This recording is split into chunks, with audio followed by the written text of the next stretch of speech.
Welcome viewer, I am Murugan S.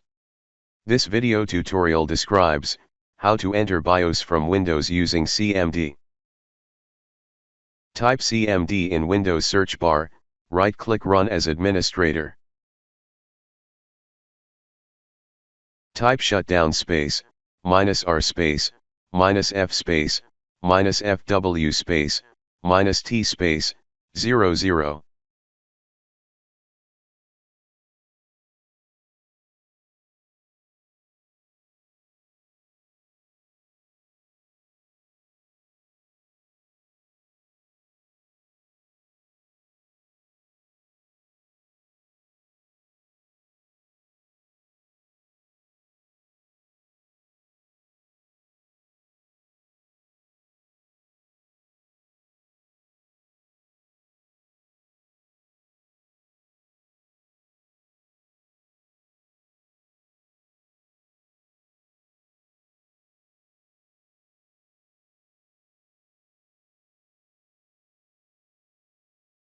I hope this video tutorial helps to you.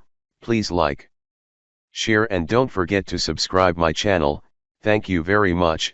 See you next video.